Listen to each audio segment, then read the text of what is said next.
Hey, hello everyone and welcome to Extreme Graphics Tech. My name is Angelo, and on today's video I'm going to tell you how to get 3 times more FPS for a very tiny price, okay? But before that, I have to say that 80% of the people who watch my channel are not subscribed to it, and I don't understand why not. If you're watching this video or my videos, it's because you like the channel and my content, so please think about subscribing. It's free and you will help me a lot to bring more content like this, okay?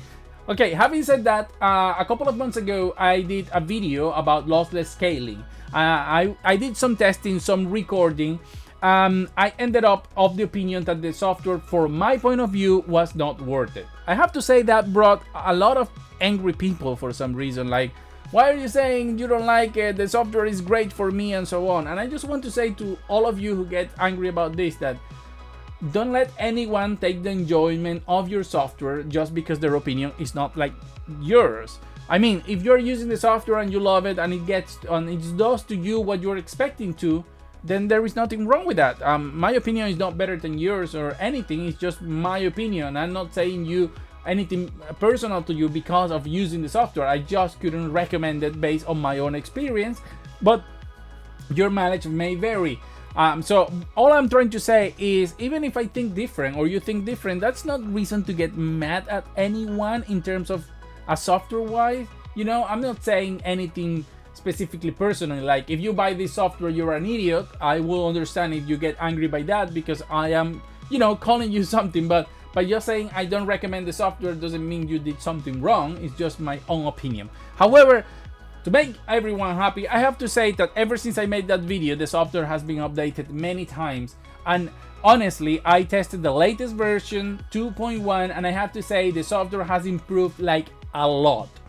And unfortunately, part of that update has also made the software very difficult to be able to record a straight or direct feed from the computer. Normally I used to like grab the screen, but now I can't because it doesn't work correctly, or the frame time work is not right. So I had too many issues. So this is not going to be a comprehensive video like the last one. I have some videos that I'm taking off screen just to show some of the errors, but this is more to tell to you what I have found, since I can't really show exactly what I found. The first thing I have to explain is that this software works by doing some kind of morph between frames, okay? So instead of approximating or doing like FSR or DLSS3 by creating one extra frame that is, you know, interpolated or created inside the GPU itself, this software obviously takes the images and it tries to morph one image into the other. To show this clearly, I put the game The Last of Us Part 1 and I limited the frame rate to 5 FPS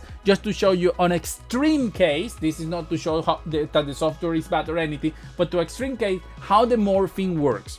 So this morphing evidently will work better the less change between frames there are. So that's why this software recommends to start at 60, okay, 60 FPS. However, I did say at the beginning that I'm going to show you how to triple your FPS. So if this software is just generating a frame, how you can triple the FPS? Well, the reason is that the latest version now includes not 1 frame, but even 2 frames. So it can generate 2 continuous frames instead of just 1. So technically elevating or tripling your FPS in one go. However, I'm going to talk about that option at the end. So at the moment, we're just going to be talking about the normal experience, which is 2 times, which is normally what DLSS 3 or FSR frame generation does.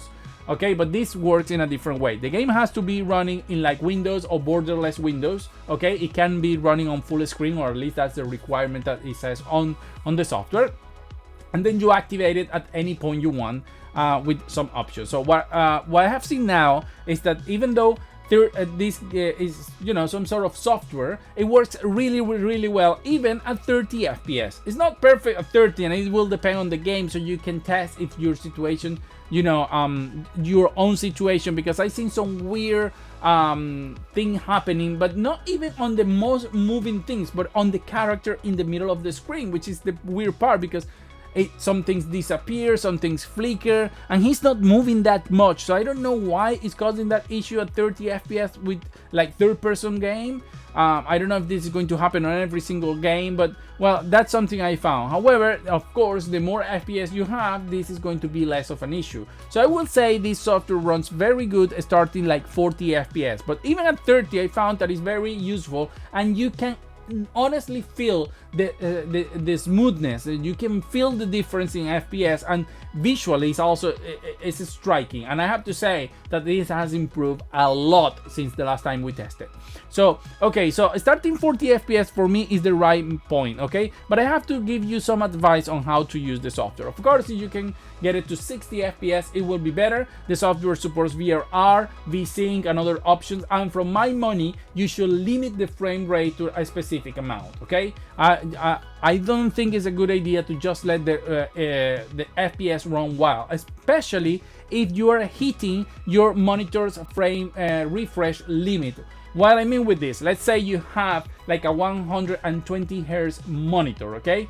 So you have a 120 Hz monitor and your game is running at 70 FPS already, and you use this, in theory it should go to a 140. The problem is that the synchronization of the frame is going to be uneven, and what that is going to cause is that sometimes you're playing and maybe many of the frames you're going to see are the created one, and sometimes it's the real one, and this unevenness create like a judder kind of, it looks worse. So my recommendation is that always, for example, if you have like your game is running at 70 FPS and you have a 120 Hz monitor, then lower your FPS to 60 and then double with the program and take it to 120. So you have that window there. If you're running a game, of course, 40 or 50 FPS, you can double it without any issue, because you're going to be under your monitor refresh limit. So you're going to see the whole amount of frame being shown on the screen, one good, one created, and this is going to be even. If you surpass your monitor refresh rate, my experience is that it starts to be uneven and it starts to look worse. So take that into account. If you have a 120 Hz monitor and your game is already running at 100 FPS, I wouldn't recommend even, lowering to 60 to use this technology. But if you're using like a 240 or 360 Hz monitor, the story changes, because in that case you have a lot of leeway to go double or even triple in this case, as I said at the beginning. Because if your game is running at 100 frames per second, you can try the triple option, because your monitor is going to be above that 300 FPS, but also because it's 100 FPS a base, the difference between frames is not that high and it should be seem very good, okay?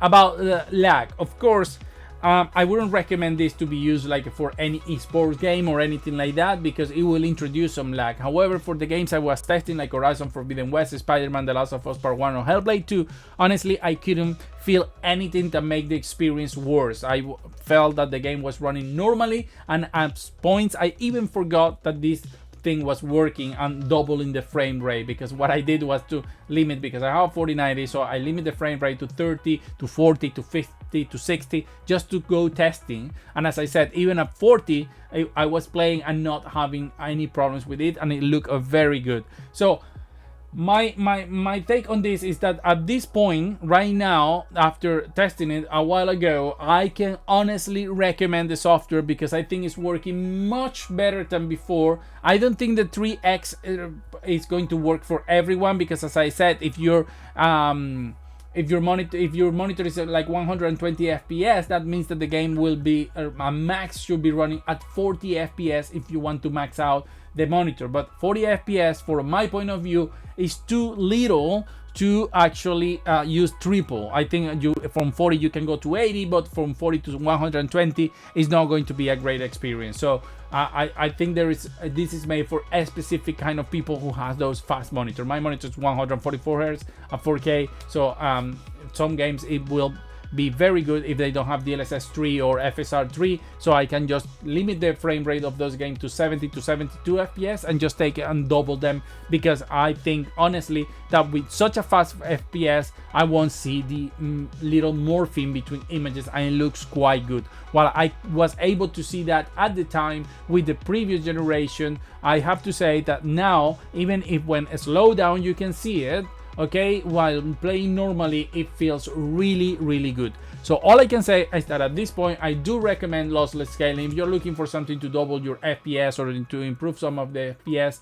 or give you the sensation of improving, because it will work, and this will work with any game, movies, emulators and so on, that you can double the frame rate. For example, if you have a PlayStation 3 game that is running at 30 FPS and your computer is not capable of taking it to 60, or there is not an on-frame limiter even to switch games, for example, you use this option and it's honestly going to look quite decent, all things considered. So that's my take on the latest version of lossless scaling, and I hope as always that you like this video, and as I said at the beginning, please consider subscribing and liking it. Thank you, and see you on the next one.